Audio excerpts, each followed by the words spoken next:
Hola, ¿cómo les va? Mi nombre es Gustavo Bertot y en esta oportunidad vengo a presentarles eh, los principales puntos a tener en consideración en relación a los contenidos que nos ocupan en esta unidad 2 sobre biocatálisis. Bien, antes de comenzar a desarrollar eh, los contenidos de esta unidad, me gustaría plantearles dos situaciones disparadoras, a ver si podemos encontrar respuestas a estas inquietudes.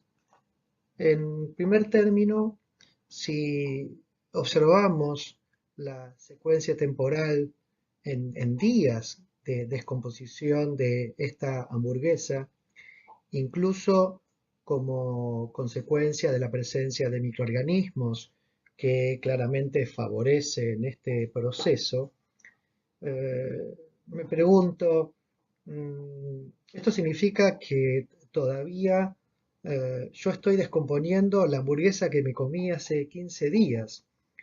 Y este hecho se complica aún más eh, y se hace más difícil de interpretar teniendo en cuenta que desde ese momento he seguido incorporando alimentos a mi organismo, con lo cual tengo como una idea de que estoy como estoqueando alimentos que se están descomponiendo en tiempos enormes. Eh, por otro lado, eh, a partir de esta sencilla eh, reacción, una reacción que es bastante conocida, la transformación de dióxido en bicarbonato, es decir, lo que sucede cuando el dióxido de carbono como un gas se lo coloca en agua y entonces se forma el bicarbonato, una reacción que tiene un, una velocidad media de transformación de dióxido a bicarbonato, de bicarbonato a dióxido, que está en el orden de los minutos. La pregunta en este caso es si el dióxido de carbono, un producto final del metabolismo de todas las células que utilizan oxígeno para poder obtener energía, que por el otro lado es una molécula que a partir de ciertas concentraciones tiene efectos tóxicos muy severos. Si la velocidad media de transformación está en el orden de los minutos, eh, la inquietud es, tardamos minutos en transformar el dióxido en bicarbonato como una forma de poder vehiculizarlo a través de la sangre, y también tardamos minutos para poder volverlo a transformar a ese bicarbonato en dióxido para que como gas pueda difundir en los alvéolos pulmonares y poder ser eliminado a través de la respiración. Son minutos y minutos hacia un lado, hacia el otro, y entonces la pregunta es, ¿cómo no estamos muertos? ¿No? Para tratar de encontrar alguna respuesta a estas inquietudes que les acabo de plantear, les propongo que observemos un par de experimentos a partir de los cuales podamos entonces sacar algunas conclusiones. En este primer experimento vamos a ver, nada, tres eventos de reacciones químicas en principio muy clásicas. En una, en una primera reacción vamos a ver cómo el sodio reacciona con el agua, luego vamos a ver cómo reacciona el cobre con el ácido nítrico y después, en tercer término, vamos a ver cómo el agua oxigenada reacciona con un óxido, en este caso nos van a mostrar un óxido de manganeso. ¿Sí? Veamos entonces el experimento en cuestión. Básicamente, en la mayoría de las reacciones químicas, cuando se pone en contacto los reactivos generan un producto y una vez que los reactivos se consumen, las reacciones terminan. ¿Sí? Esto lo estamos viendo con el sodio puesto en agua que genera hidróxido de sodio y con el cobre que en ácido nítrico forma el óxido cúprico. ¿sí? Em,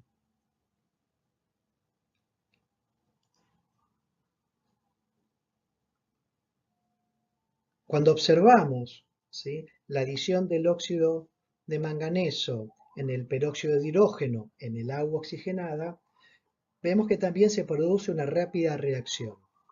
Sin embargo, ¿sí?, sin embargo, fíjense que no podemos observar que haya una disminución en la masa o en la cantidad de este óxido que hemos agregado al principio. De hecho, si nosotros pesamos ese óxido de manganeso, podemos corroborar que mantiene la misma masa que al comienzo de la reacción.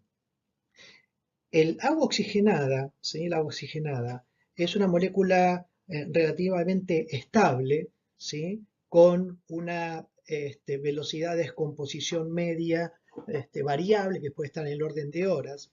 Y lo que es interesante es que cada vez que nosotros volvemos a probar este óxido de manganeso en agua oxigenada, vemos cómo se pone en evidencia esta reacción en donde se descompone generando agua y oxígeno.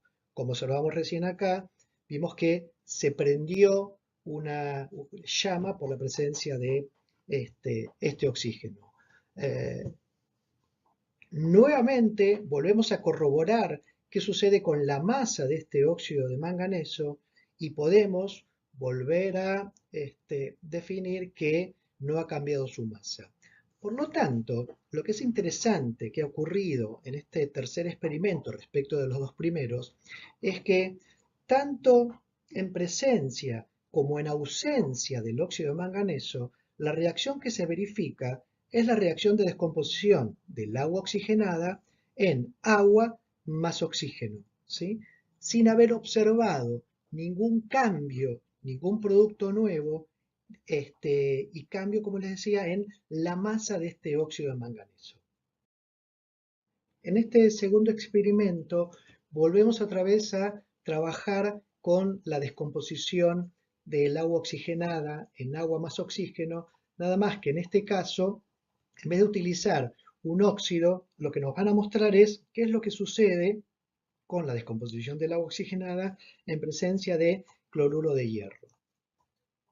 El químico tiene acá en este tubo de ensayo el agua oxigenada y lo que nos va a mostrar es con el agregado de una cantidad determinada de cloruro férrico qué es lo que está sucediendo. Observemos.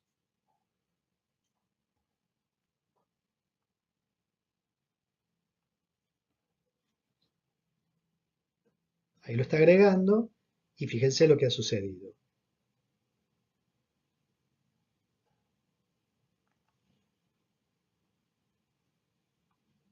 Claramente hemos visto una reacción bastante violenta, ¿sí?, con vapor de agua, e inclusive fíjense, súper interesante que lo que nos está mostrando básicamente es el cloruro de hierro, el cloruro férrico, que se agregó al principio.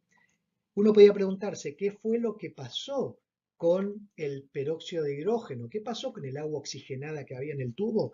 Indudablemente la reacción fue lo suficientemente violenta, lo suficientemente exotérmica, ha liberado tanta energía, tanto calor, que ha, digamos, vaporizado el agua, y por eso, digamos, entre el oxígeno, que es un gas liberado, más el agua que se vaporizó por la energía liberada por esta reacción, ha quedado solamente como residuo el cloruro férrico.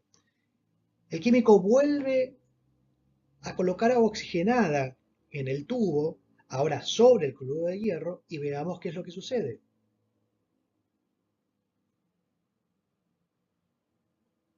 Nuevamente observamos la descomposición bien evidente, bastante violenta en este caso también, y por supuesto, tomando consideración de que este experimento es semicuantitativo, fíjense que nuevamente podemos observar que el residuo seguramente hace referencia al cloruro férrico que hemos agregado.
Entonces, a partir de las observaciones de ambos experimentos, veamos si llegamos a conclusiones similares.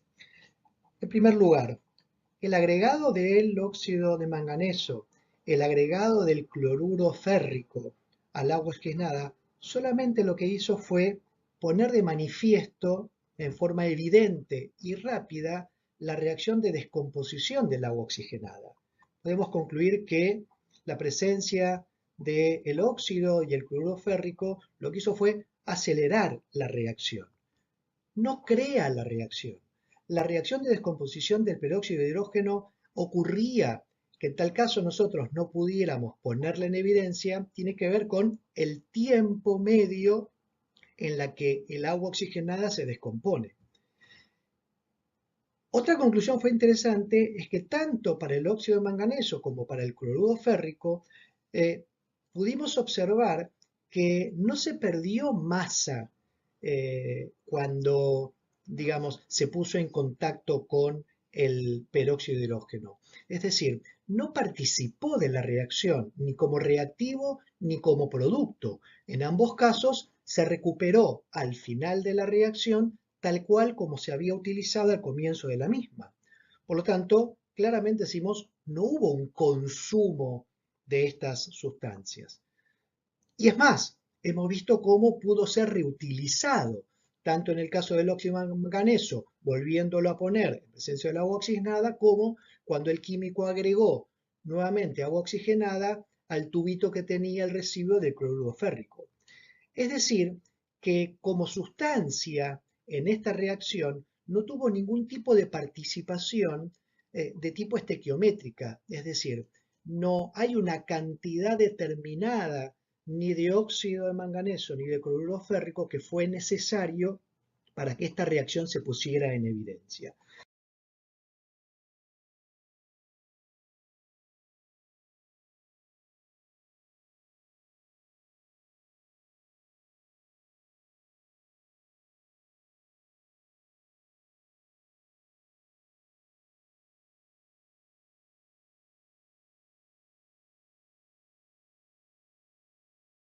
Otros, digamos, experimentos relacionados con la descomposición del agua oxigenada y en tal caso, esta característica que comenzamos a observar de poder ver cómo el agua oxigenada acelera su descomposición en presencia de algunas sustancias.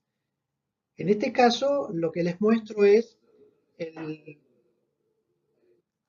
el efecto de sales de hierro sobre una sustancia llamada luminol en presencia de agua oxigenada. Veamos lo que sucede entonces cuando se mezcla esta sustancia luminol con agua oxigenada y se agrega nuevamente una sal de hierro, en este caso ferrocianuro de potasio. Cuando yo ilumino con luz ultravioleta, ¿sí? Fíjense cómo veo los fotones liberados por la reacción, ¿sí? De descomposición de este luminol. Esto seguramente ustedes lo han visto y es una de las herramientas y estrategias químicas para la búsqueda de manchas de sangre, sobre todo desde el punto de vista forense, ¿sí? La presencia de hierro como parte del grupo hemo presente en la hemoglobina puede de alguna manera acelerar, ¿sí? Como venimos diciendo, digamos, la transformación de este luminol en un producto que libera un fotón y que al ser iluminado por luz ultravioleta produce esta reacción tan característica. ¿Sí? También es interesante, un poco más divertido en este caso, como nos está mostrando digamos, en este video. Acá lo que tenemos en ambos frascos es agua oxigenada con colorante, para hacerlo más evidente, y lo que van a hacer ahora es colocar detergente. ¿Para qué detergente? Para ver si estas burbujas que nosotros veíamos en la descomposición del agua oxigenada las podemos atrapar de alguna manera y ponerlas más en evidencia. En este caso lo que van a usar es una sal de yodo, ¿sí? Vimos un óxido, vimos el cloruro férrico, vimos otra sal de hierro. Ahora lo que van a agregar es una sal de yodo, ¿sí? Y veamos qué nos sucede cuando se agrega una sal de yodo.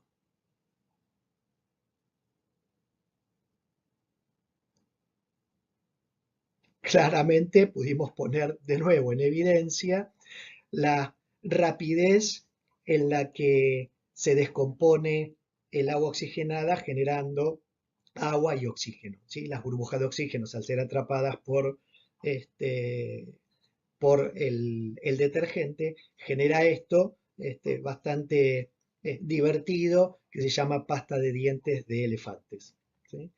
Y finalmente, me gustaría mostrarles que no todo parece ser inorgánico, ¿no? Vimos óxidos, vimos sales de hierro, vimos sales de yodo. En este caso les voy a mostrar una gota de sangre y qué es lo que sucede cuando sobre esta gota de sangre agregamos una gota de agua oxigenada.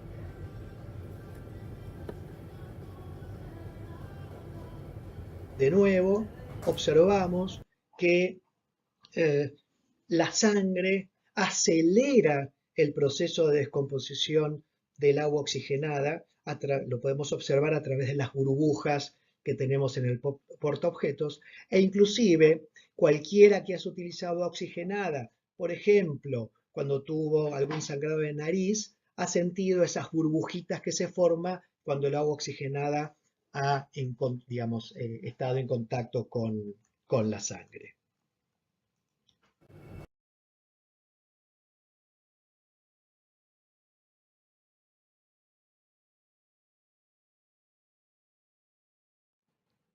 A principios de 1800, Berzelius, uno de los químicos más renombrados de la historia de la química, escribe: se ha probado que algunas sustancias simples o compuestas, solubles o insolubles, tienen la propiedad de ejercer sobre otras sustancias un efecto muy diferente al de la afinidad química. A través de este efecto, ellas producen descomposición en los elementos de estas sustancias y diferentes recombinaciones de estos elementos, de los cuales ellas permanecen separadas. Esta nueva fuerza desconocida hasta hoy es común a la naturaleza orgánica e inorgánica. Yo no creo que sea una fuerza completamente independiente de las afinidades electroquímicas. Por el contrario, es una nueva manifestación de esa afinidad. Sin embargo, como no podemos ver su conexión y mutua dependencia, es más conveniente dar a esta fuerza un nombre separado.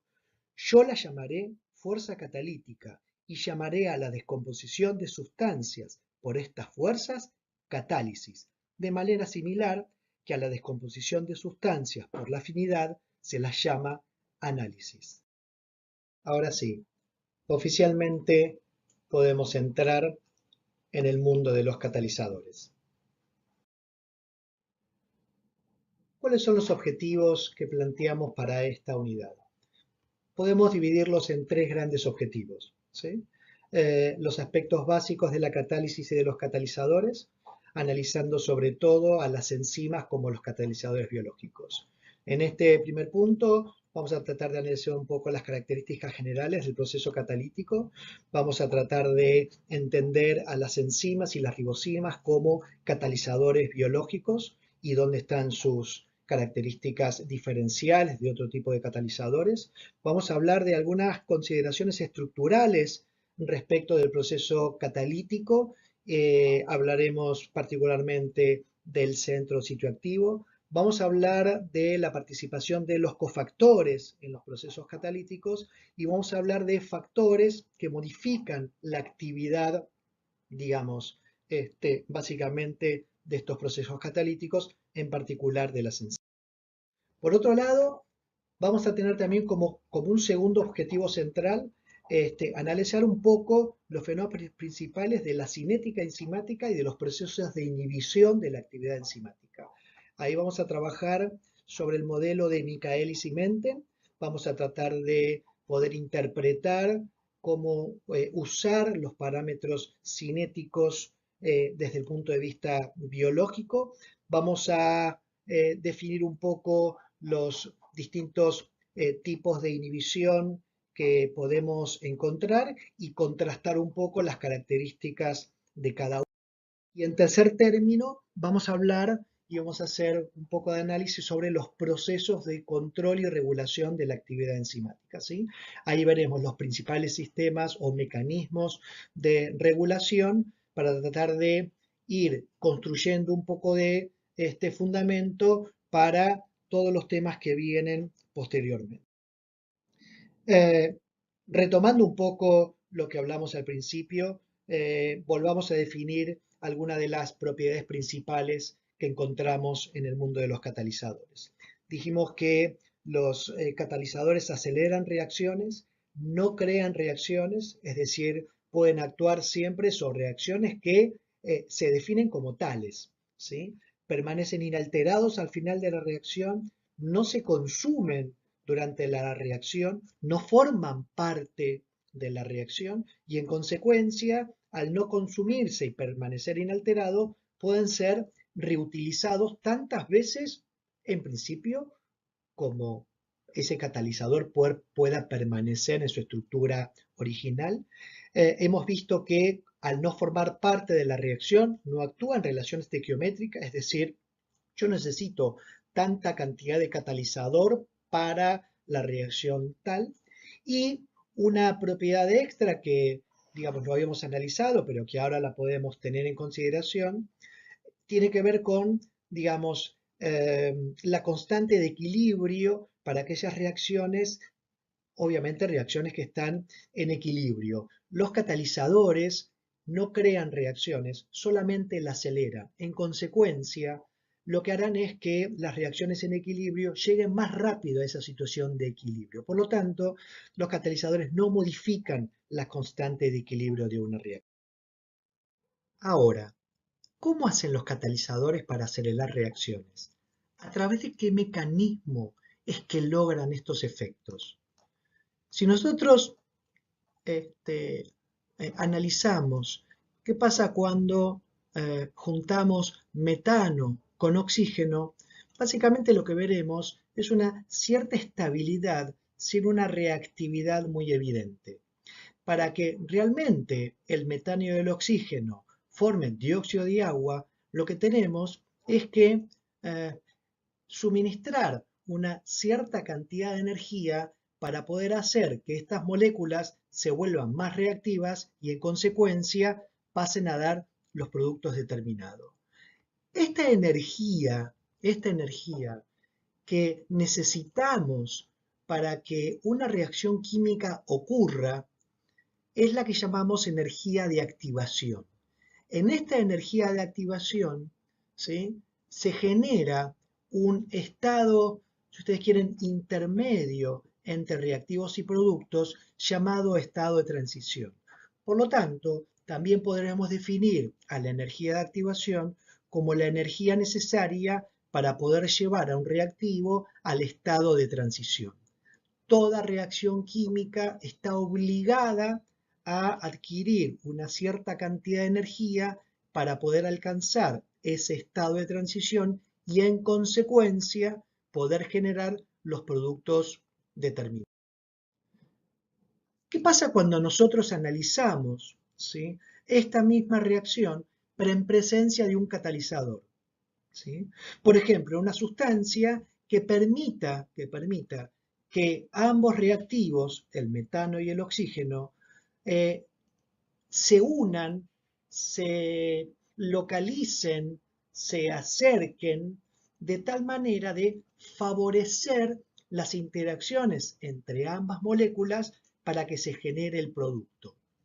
En presencia de un catalizador, la energía de activación ha disminuido y en consecuencia, al haber disminuido la cantidad de energía que yo necesito para llegar al estado de transición, la reacción es más rápida. El producto final sigue siendo el mismo. No cambia el fin de la reacción. Lo que cambió es lo que sucedió internamente para alcanzar ese producto. Los catalizadores disminuyen la energía de activación de la reacción y de esa manera logran acelerarla. Ya a mitad de 1800 se conocía la presencia de procesos catalíticos en el ámbito biológico.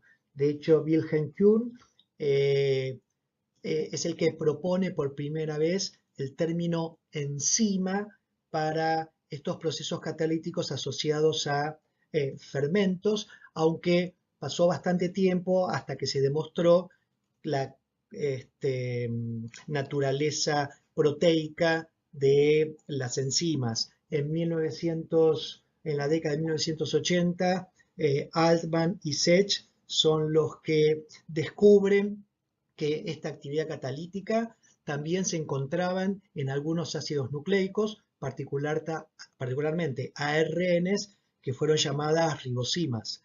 En el contexto de las enzimas y las ribosimas como catalizadores biológicos, lo que encontramos es el uso del término sustrato por reactivo, como veremos en un ratito, la interacción entre el sustrato y la enzima para formar un complejo enzima-sustrato, en donde ocurre el proceso de transformación, la generación del producto, la liberación de ese producto y la restitución de la enzima a su estado original.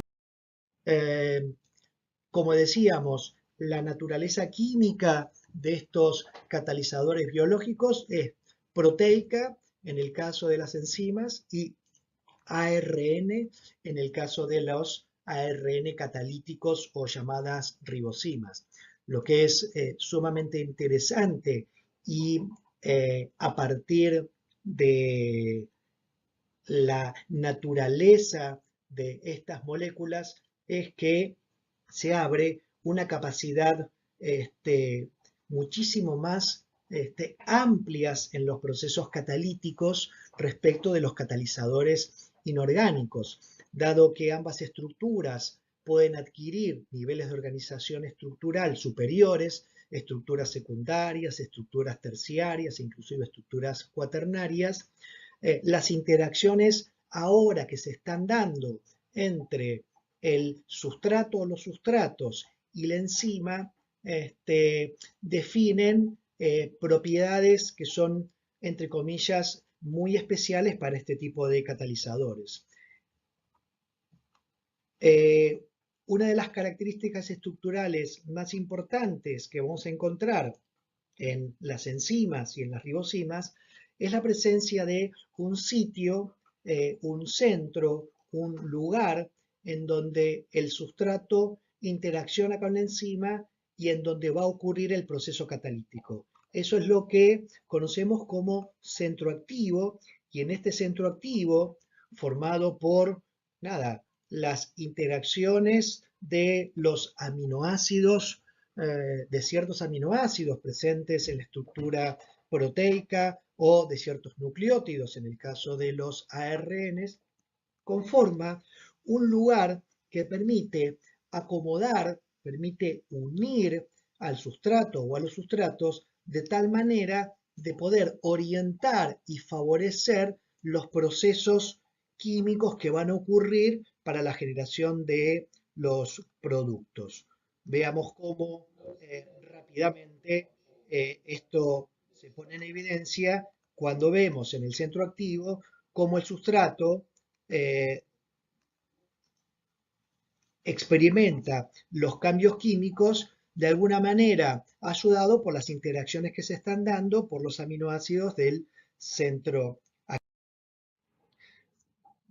Esta, digamos, interacción que se está dando entre sustratos y centroactivos permite entender el concepto de especificidad tan característico de enzimas y de ribosimas y que es totalmente diferente a lo que uno podría observar, lo que puede observar con los catalizadores de naturaleza inorgánica, en donde, digamos, existe, si ustedes quieren, cierta especificidad, dado que, digamos, una sustancia que, como actúa como catalizador, podría llegar a catalizar más de una reacción, pero en general, digamos, es muy diferente el concepto de especificidad en este caso, ¿sí?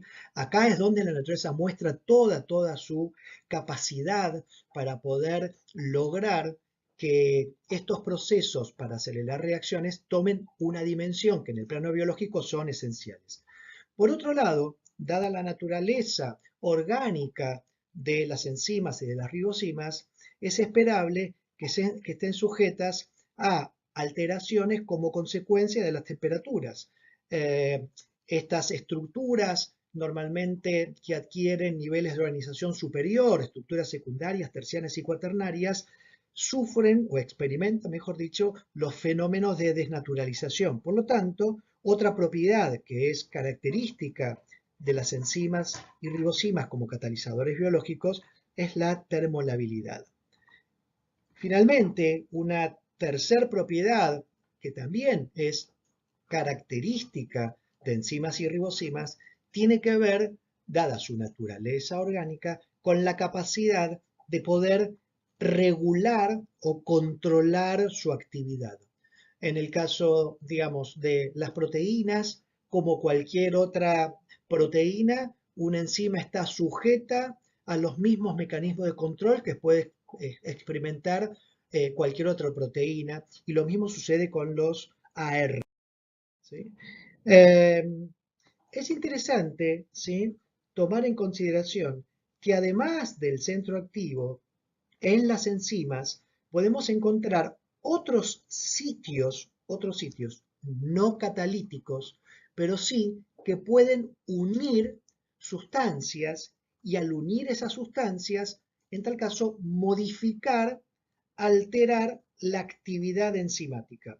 A estos sitios, ¿sí?, no catalíticos, a donde se unen otro tipo de moléculas, los llamamos sitios alostéricos y veremos más adelante la importancia que en función de, entonces, cómo se establece las interacciones entre sustratos y el centro activo, es que básicamente se definieron dos grandes hipótesis respecto de cómo era el mecanismo y los modelos de interacción. Por un lado, un típico modelo llave-cerradura.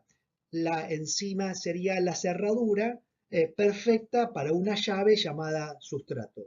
Este modelo, si bien para algunas enzimas podía funcionar de manera adecuada, mostró tener algunas incompatibilidades, ¿sí? El modelo más aceptado es el modelo en donde la enzima no tiene un centro activo tipo cerradura, sino que la enzima tiene un centro activo que se adapta siempre y cuando el sustrato sea el adecuado. Por eso el modelo se llama modelo inducido o modelo de encaje inducido. Y entonces observemos cómo mejor dicho, las interacciones adecuadas entre el sustrato y el centro activo, la enzima acomoda ese centro activo para poder permitir una unión adecuada con ese sustrato y favorecer el proceso catalítico. Una manera de observar de una manera cotidiana qué sería el modelo de encaje inducido es pensar en cuando uno se pone un guante, por ejemplo, un guante de látex, ¿sí? Como a medida que uno va introduciendo la mano en el guante, el guante se va adaptando nada a la forma Eh, allá por mitad de, casi a finales del 1800, ¿sí? Mitades pasadas, eh, Edward Buchner este, eh, describe por primera vez que las actividades catalíticas de los fermentos asociados a la materia viva eh, podían ocurrir independientemente de que existieran los organismos vivos. Básicamente lo que él demuestra es que puede hacer un extracto de factores catalíticos derivados de levaduras sin tener las levaduras vivas, ¿sí? Eh, a ese famoso extracto original, él lo llama complejo Simasa, y es lo que digamos, define un poco el concepto de Buchner de las enzimas.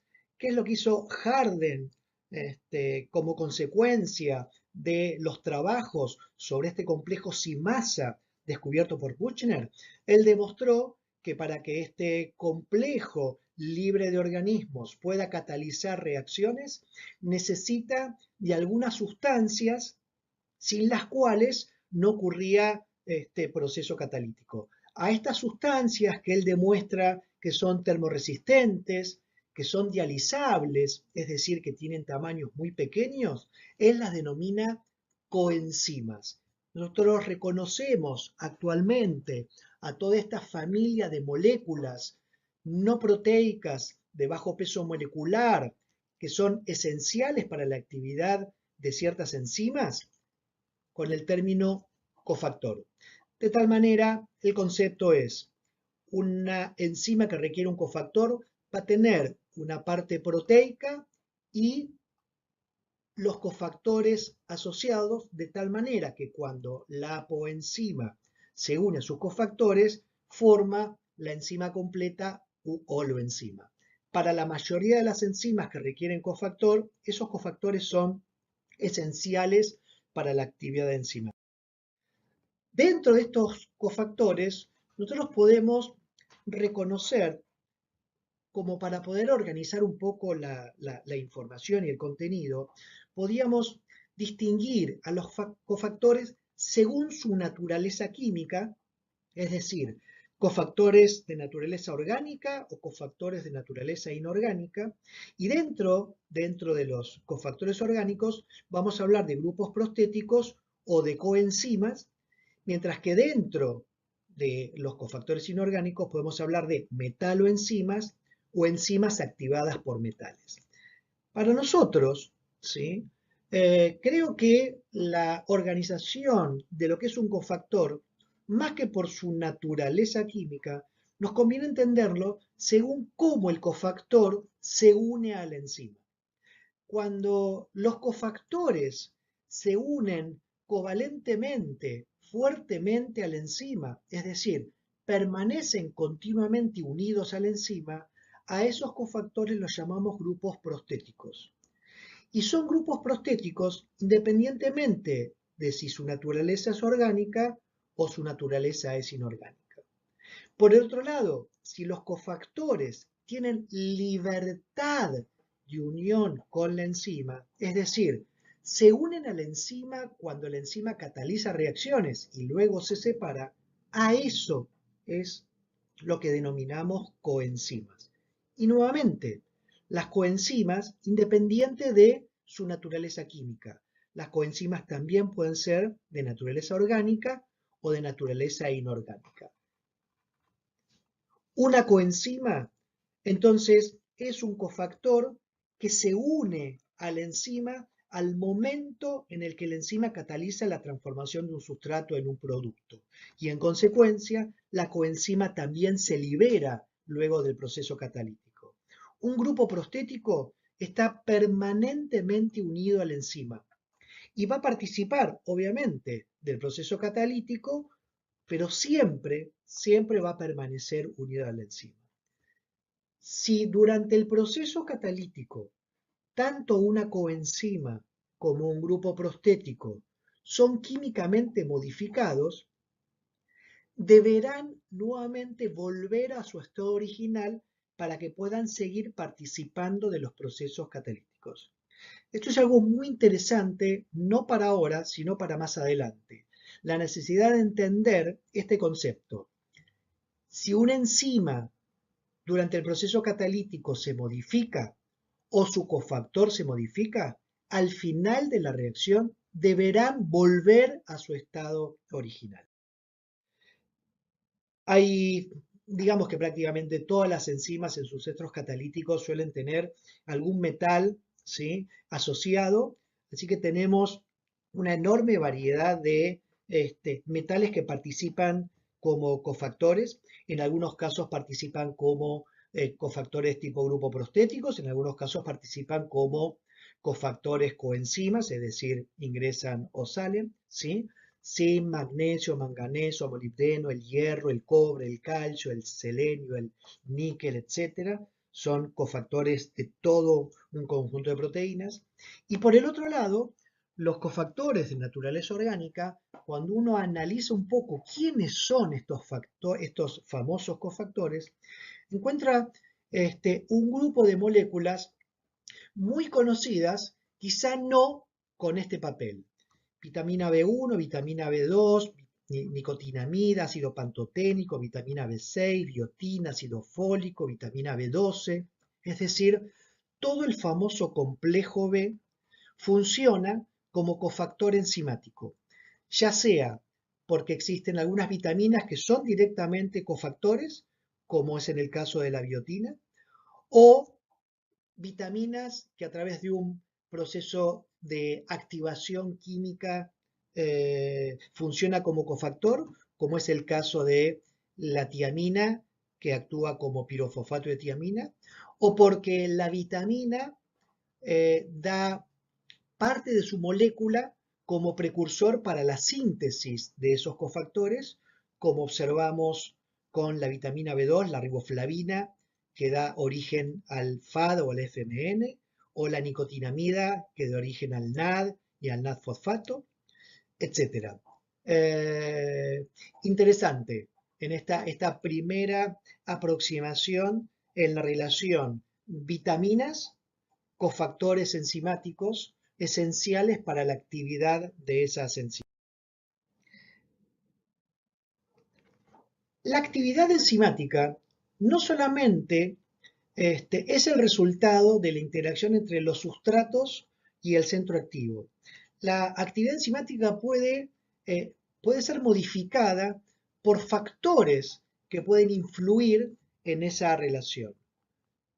Obviamente la temperatura en primer término, porque ya hemos hablado, dada la naturaleza química de las enzimas de origen proteico, inclusive las ribosimas como ARNs catalíticos, están sujetas a los fenómenos de termolabilidad.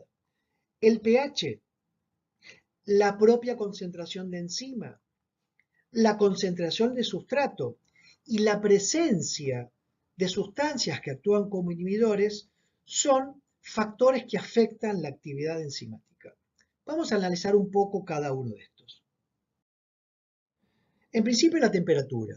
Si nosotros observamos un gráfico de variación de la actividad enzimática en función de la temperatura, veremos esta representación como una representación común a la gran mayoría de las enzimas, en donde hay un punto en donde se observa su mayor actividad enzimática, que es lo que denominamos temperatura óptima, podría ser una temperatura o un rango de temperatura, y hacia los extremos de esas temperaturas observamos cómo se va perdiendo actividad enzimática. Interesante, y lo dejo planteado para trabajar sobre la unidad. ¿Por qué este comportamiento a mayores temperaturas y por qué este comportamiento a bajas temperaturas? ¿Sí? Se los dejo como inquietud para que lo vayan pensando y que puedan resolver algunas de las actividades que tenemos programadas para ustedes. Cuando analizamos el pH, es decir, la concentración de protones que se presenta en esa solución acuosa, ¿sí? Lo que observamos es un gráfico, en principio, con estas características, si ustedes quieren, más bien universales, ¿sí? En donde nuevamente observamos que hay un punto en donde hay una máxima actividad puesta en evidencia, que es lo que denominamos pH óptimo, y que hacia, digamos, los lados de ese pH óptimo se va perdiendo actividad enzimática. Por supuesto que, quizá a diferencia de lo que uno observa con la temperatura, acá las curvas obtenidas pueden ser más variables, dado que los pH pueden estar en rangos y puede haber actividades a pH óptimos en distintos puntos de la escala de pH. Así podemos observar, digamos, enzimas con pH óptimos cercanos a 7, enzimas con pH óptimos más alcalinos, enzimas con pH óptimo de rangos más amplios, etc. Nuevamente van a tener una actividad para poder interpretar qué es lo que está sucediendo, ¿sí? En la medida que los pHs se alejan del pH óptimo y que entonces la actividad enzimática se va perdiendo. Concentración de enzima, cantidad, masa de enzima.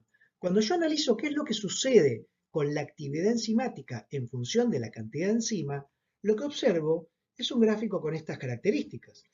Básicamente lo que me está diciendo es, a medida que yo aumento la cantidad de enzima, aumento de manera proporcional la actividad enzimática. ¿Sí? Algo que es bastante lógico. Más enzima, más actividad, menos enzima, menos actividad.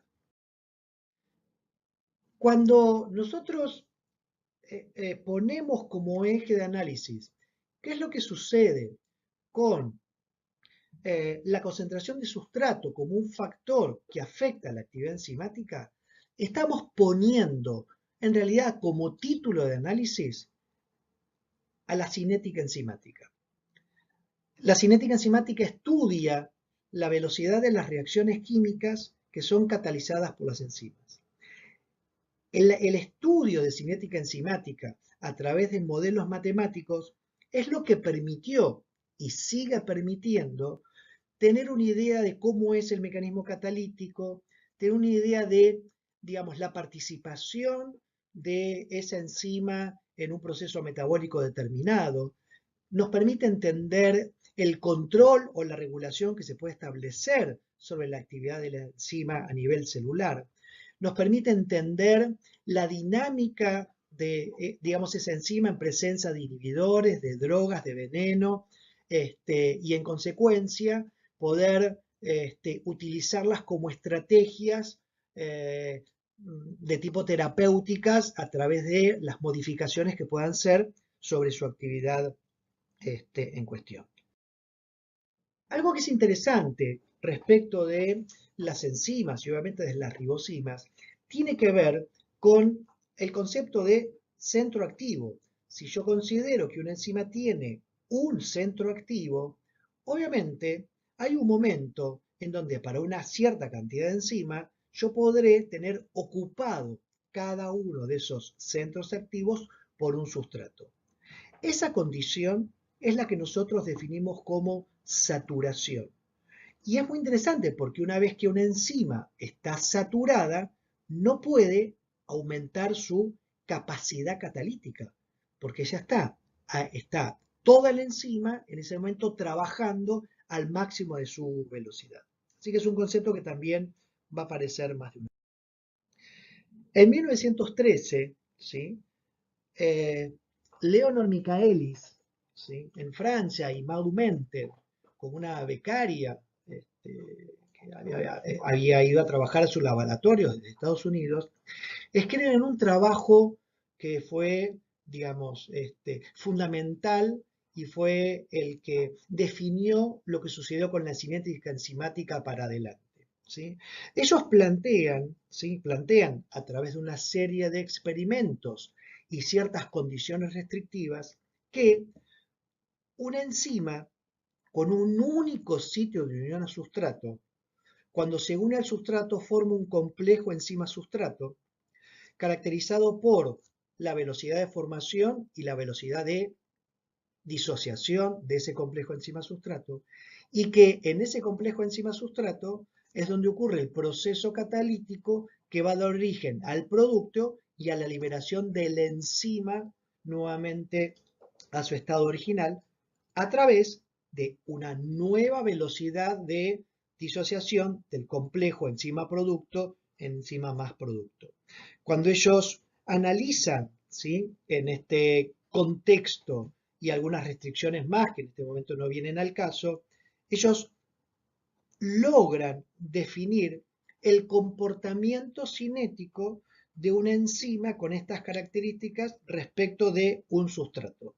Y ellos demuestran que el comportamiento es una hipérbola cuadrada y logran definir entonces en la ecuación de la hipérbola las dos constantes que definen una hipérbola. Por un lado, la velocidad máxima. La velocidad máxima definida como el punto de saturación de esa enzima. Es decir, la concentración de sustrato necesaria para que la velocidad se mantenga constante. Esa sería la velocidad máxima, ¿sí? Y hace referencia a la actividad total que presenta esa enzima, ¿sí? Por otro lado, ¿sí? Por otro lado, definen a través de su ecuación matemática, ¿sí? Una relación entre estas tres constantes que yo les comentaba, ¿sí?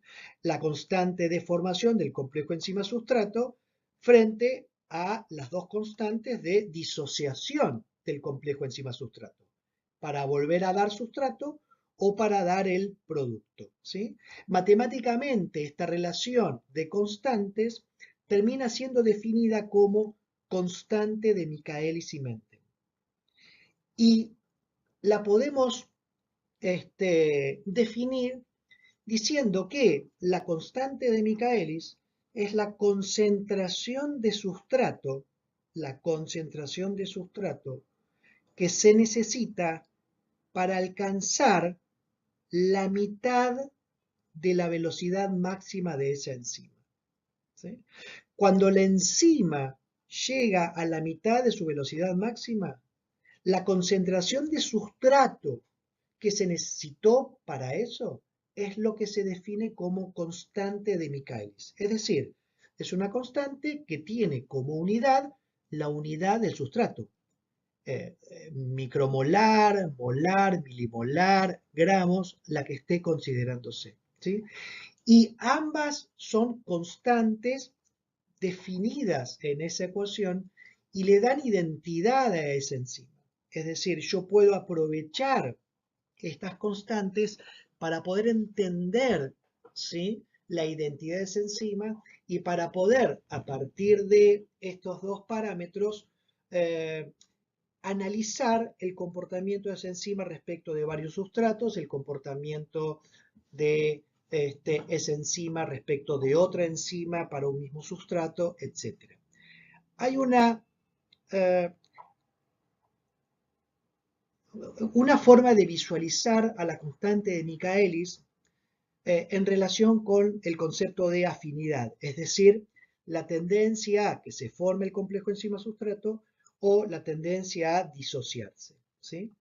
Nuevamente, a partir de deducción matemática, uno lo que encuentra es una relación inversa entre constante de Michaelis y afinidad. Podemos decir, cuando los valores de la constante de Michaelis son altos, podemos hablar de una baja afinidad entre la enzima y el sustrato. Cuando los valores de la constante de Michaelis son bajos, podemos hablar de una alta afinidad. Es decir, si yo necesito poco sustrato para formar el complejo, es porque realmente esa enzima tiene alta afinidad por ese sustrato y por eso rápidamente forma ese complejo. Por otro lado, y para terminar con este concepto de tenemos una tercer constante a tener en consideración que es muy interesante porque la constante de Michaelis lo que me está diciendo es, si ustedes quieren, la afinidad para formar el complejo enzima-sustrato, pero no me está diciendo cuánto producto se forma. Para poder entender la eficiencia catalítica, es decir, entre comillas, cuán buena es esa enzima, tenemos una tercera constante, que es la que llamamos la constante catalítica. La constante catalítica es como analizar un poco qué pasa con esta constante en donde el complejo enzima-sustrato, o si ustedes quieren, el complejo enzima-producto, termina generando el producto. La constante catalítica nos dice el número de moléculas de sustrato convertidas por segundo. Por eso habla de eficiencia catalítica, ¿sí? Entonces a veces también es interesante, porque yo puedo tener enzimas con mucha afinidad, pero no tanta eficiencia catalítica, enzimas con afinidad, pero alta eficiencia catalítica. Así es como, digamos, a través de la constante catalítica, de la Km y de la eficiencia catalítica, con una relación entre ambas, yo puedo establecer las capacidades reales de los sistemas enzimáticos a nivel celular. Por ejemplo, ya que estuvimos charlando hace un rato sobre el agua oxigenada, la enzima encargada de acelerar la descomposición del peróxido de hidrógeno a nivel celular es la catalasa. Por eso es que cuando yo les mostré que colocábamos una gota de agua oxigenada sobre una gota de sangre, se observaba cómo se aceleraba la reacción. Ahí podemos observar que el número de recambio es de 4 por 10 a la 7, es decir, 40 millones, 40 millones de moléculas de agua y oxígeno por segundo es lo que genera, digamos, la catalasa, con una eficiencia catalítica, dada su afinidad, de 40 millones por segundo, ¿no?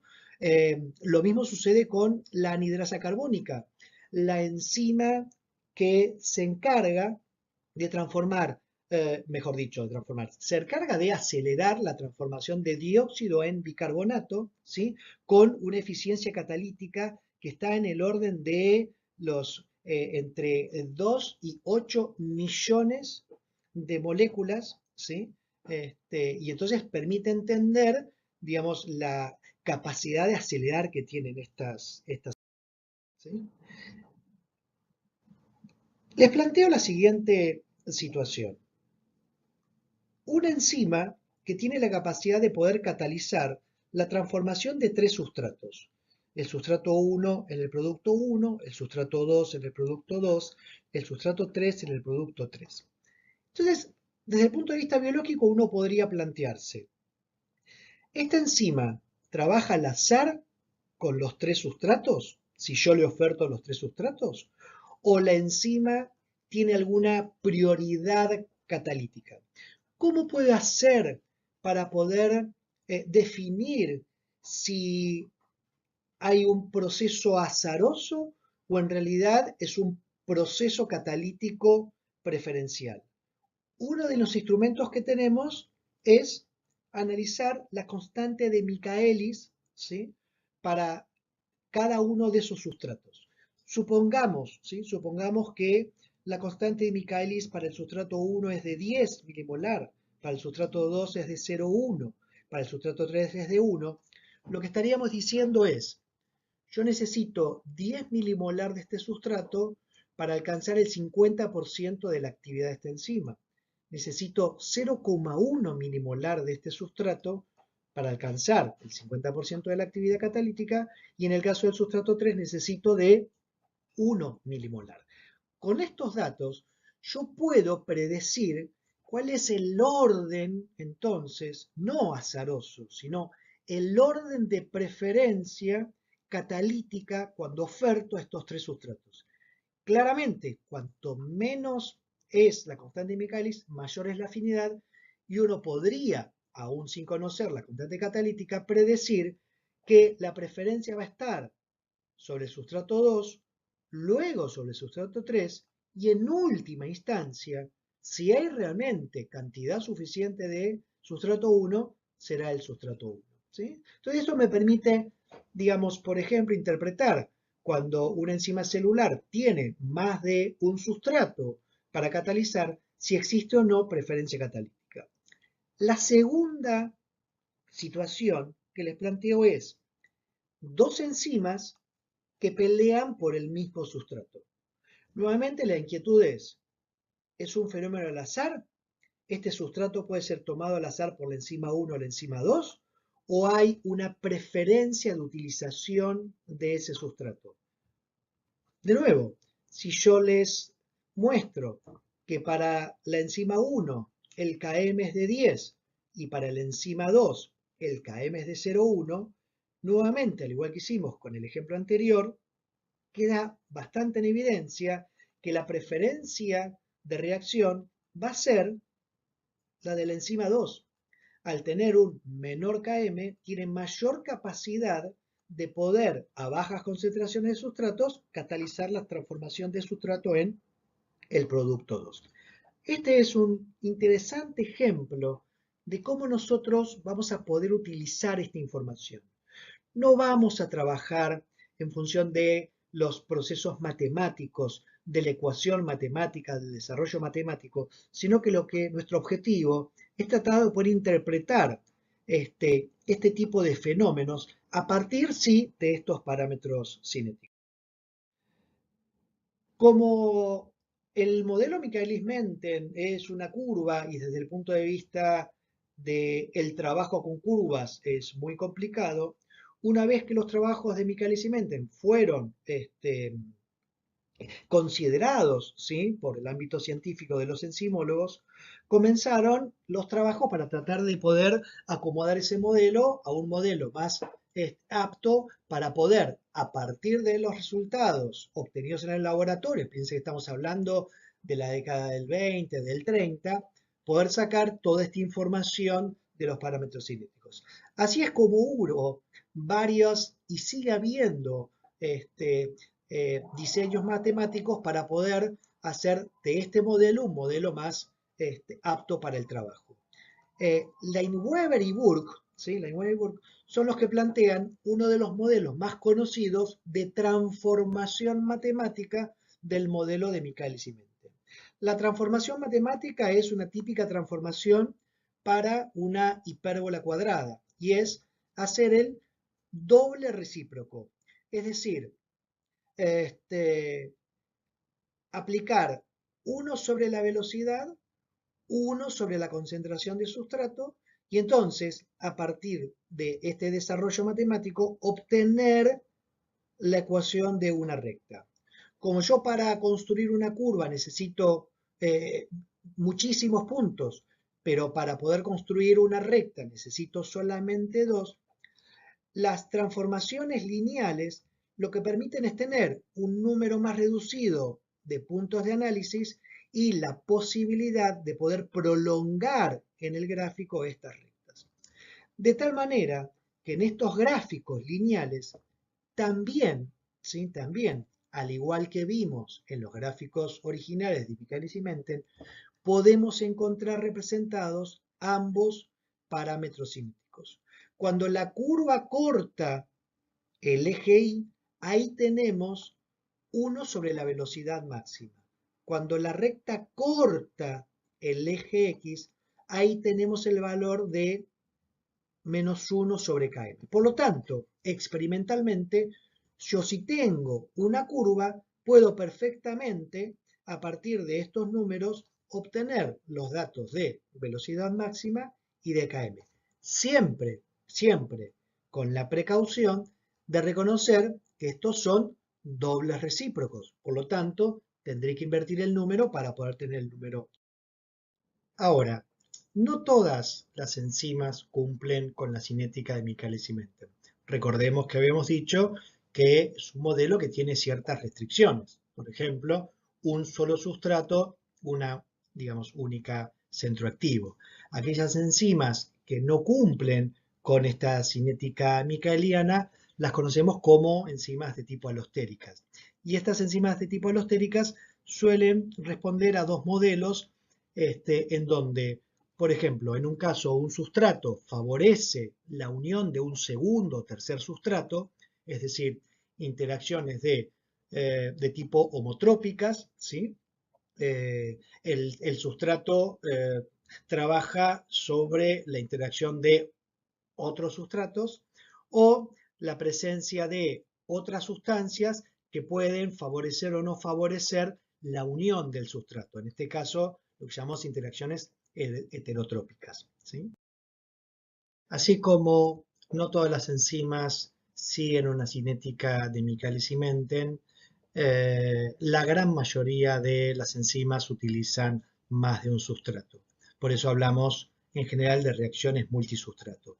Y estas reacciones multisustrato pueden ser reacciones de tipo secuencial, es decir, en donde los sustratos de manera ordenada o al azar van uniéndose al centro activo para generar los productos correspondientes, o a través de un sistema denominado de tipo ping-pong, en donde el ingreso de un sustrato genera un producto que permite a su vez el ingreso de un segundo sustrato para generar un segundo producto, etc. Ahora sí, creo que a esta altura ya tenemos algunas respuestas respecto a nuestra famosa hamburguesa. Indudablemente en nuestro tracto digestivo la presencia de enzimas específicas son las que permiten catalizar y acelerar la descomposición de las moléculas que constituyen nuestros alimentos y en ese sentido permite la obtención de los nutrientes de una manera sumamente eficiente y nos obliga a tener que, de manera tan frecuente como reconocemos, ingerir nuevos alimentos de acuerdo a las necesidades imperantes. Por el otro lado, la enorme eficiencia catalítica que presenta la anhidrasa carbónica es la que nos permite entender por qué razón no estamos intoxicados con el dióxido de carbono, ¿sí?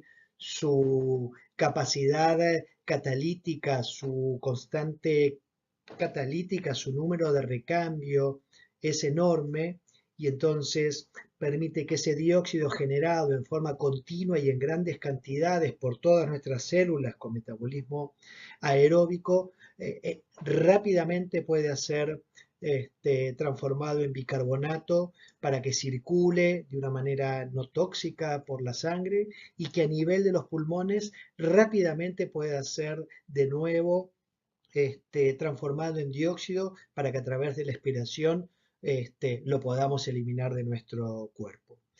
Les propongo entonces que hagamos un raconto de los temas que estuvimos analizando a través de una serie de ideas claves. Los catalizadores aceleran la velocidad de una reacción porque disminuyen la energía de activación. Entre otras propiedades, permanecen inalterados al final de la reacción y no modifican la constante de equilibrio en aquellas reacciones reversibles. Los catalizadores orgánicos son muy eficaces, específicos y dada su naturaleza proteica o de ácido ribonucleico, termolábiles. Los factores, sean coenzimas o grupos prostéticos orgánicos e inorgánicos, son esenciales en la catálisis. Algunos cofactores son vitaminas, como por ejemplo la biotina, o vitaminas activadas, por ejemplo el pirofosfato de tiamina. Otros son derivados de vitaminas del complejo B, o en algunos casos, parte de la estructura de una vitamina que es utilizada como precursor para la síntesis del cofactor. Ahí encontramos la riboflavina para el FAD, el FMN, la niacina para el NAD, etc. Cuando los sustratos se unen al sitio activo de una enzima, inducen cambios conformacionales mutuos entre ambos que facilitan el reconocimiento del sustrato y del proceso catalítico. La temperatura, el pH, la concentración de enzima, la concentración de sustrato y los inhibidores, como veremos en otras oportunidades, afectan la actividad de las enzimas. Para el modelo de Michaelis y Menten, la constante de Michaelis y la velocidad máxima son los parámetros cinéticos que caracterizan a la enzima. La constante catalítica o número de recambio es el número máximo de moléculas de sustrato que se transforman en producto. La transformación de la Lineweaver-Burke simplifica la determinación de Km y dB máxima y permite realizar análisis comparativo entre enzimas y sustratos. Los espero entonces para completar nuestro análisis sobre los contenidos de la unidad 2, básicamente inhibición enzimática y regulación de la actividad enzimática en el próximo encuentro. Hasta luego.